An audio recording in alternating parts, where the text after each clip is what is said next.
My name is Margaret Lewis, and I'm 62 years old. I live alone in a small white house near the coastline of Oregon, USA, the kind of place where you can hear the waves hit the rocks at night. This house has been my world for as long as I can remember. I was born here, married here, and raised my only child here. Every corner of these walls carries echoes of laughter and love. But for the past few years, silence has become my only companion. My husband, Charles, passed away 9 years ago. Since then, the rooms have grown quieter, colder. I spend my days watering his favorite plants, flipping through old photo albums, and pretending the ticking clock is conversation. My son, Michael, left for college when he was 20. He studied engineering, got a great job in New York, married a woman named Claire, and eventually settled down. They have 2 kids, my granddaughters, but I've only seen them through photos and video calls. At first, he used to call every week. Then the calls became monthly. Then, nothing. His voice, once my comfort, faded away into digital silence. And yet, every morning I'd check my phone, hoping for a message that never came. Every night, I'd whisper a prayer for him, even if he'd forgotten to whisper one for me. One gray afternoon, something strange happened. There was a knock at the door. No one knocks on my door anymore, not since Charles died. When I opened it, I froze. It was Michael, standing there with a small suitcase and tired eyes. I didn't care how long it had been. I just pulled him into my arms and cried. After all these lonely years, my son had finally come home. We sat at the kitchen table, drinking coffee, just like old times. He looked around the room and said softly, "Nothing's changed, Mom." I smiled sadly. "Everything's changed, sweetheart. You just can't see it." At first, we didn't talk much. But when we did, he told me life had been stressful. Deadlines, money, family. He said he'd been so caught up that he forgot what mattered. And then he said something I never expected. "Mom, I don't want you to live alone anymore. Come stay with us in New York. The girls want to meet their grandma. We have room for you, your own space, your own life. Please." My heart fluttered. For so long, I dreamed of hearing those words, but I looked around my little house, the same house that held my whole life. Every picture, every chair, every creaky step held a piece of my soul. Could I really leave it all behind? That night, I didn't sleep.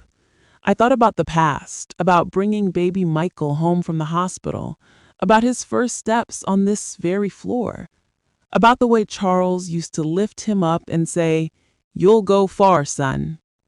And now, he had. Maybe too far. By morning, I had made up my mind. If my son wanted me near him, maybe it was time to let go of the past.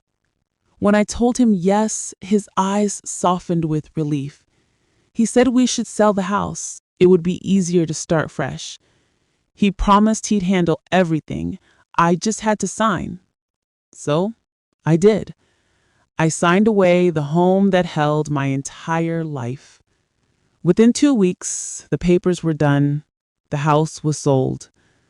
Michael said the money would be useful for our new life together, that he'd transfer it safely and help arrange my ticket. Everything felt like a dream. Too quick, too quiet. When the day finally came, we drove to Portland Airport together. I carried one small suitcase, a few clothes, my prayer book, and Charles's old scarf. At the terminal, Michael smiled gently. "Mom, wait right here. I'll get you a wheelchair so you don't have to walk far. I'll be back in 5 minutes." And just like that, he walked away. 5 minutes passed. then 10, then 30. I waited, smiling at strangers, thinking maybe he got stuck in line. But slowly, my heart began to tremble. When an airport staff member passed by, I asked if she'd seen my son. She looked confused. "No one asked for a wheelchair recently, ma'am." I waited longer.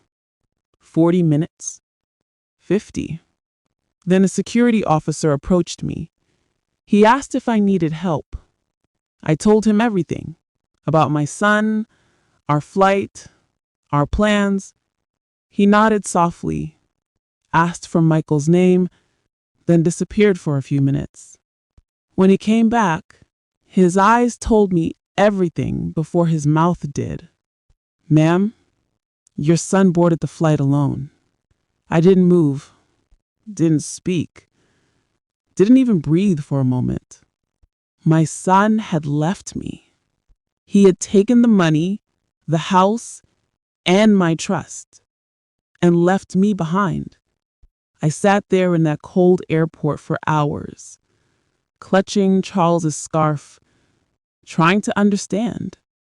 The world felt too loud, too fast. And I, an old woman with no home, no money, and no family, felt invisible. Then a voice broke the silence. "Ma'am, you can't stay here overnight. Do you have anyone to call?" I shook my head. The officer, a man named David, paused. Then he said, "Come with me. You shouldn't be alone tonight." I followed him out, scared but too numb to care. He drove me to his house, where his wife Linda opened the door with warm eyes. Without questions, she said, "Come in, dear." She wrapped me in a blanket, poured me tea, and listened quietly as I told my story. That night, they gave me their guest room. Linda left a night lamp on, "so you don't wake up in the dark," she said. Days passed. David went to work every morning. Linda made me breakfast, asked if I wanted to go for a walk. I didn't feel ready, but her kindness was something I hadn't felt in years. Then one evening, David came home looking pale. He turned to Linda and whispered, "Flight 87. It crashed. No survivors." He didn't want to tell me, but I knew. I could feel it. Michael was gone. The same son who betrayed me. The same boy I once held in my arms. I cried quietly that night. Not just for him, but for everything we lost long before that flight ever took off. Weeks turned into months. Linda and David became my family. They never treated me like a guest. They treated me like I belonged. One morning, Linda asked, "Would you like to help at the community center? They're looking for volunteers to teach." I hesitated, but agreed. Every Wednesday, I taught simple cooking, soups, pies, homemade bread. People called me Miss Margaret, and they listened, laughed, and shared their own stories. And slowly, the ache in my chest began to fade. David and Linda built a small garden behind their house and let me choose the flowers. I planted roses, red, just like the ones Charles used to grow.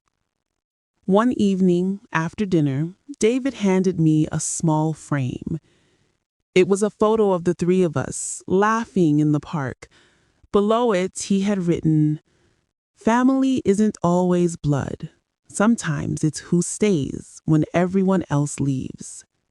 Tears filled my eyes, not the kind that burn, but the kind that heal. I had lost everything once, but in the ruins of betrayal, I found something more lasting than money or blood, kindness. And sometimes that's enough. If this story touched your heart, Don't forget to like, share, and subscribe for more emotional stories that remind us not every ending is a tragedy. Some are just beginnings in disguise.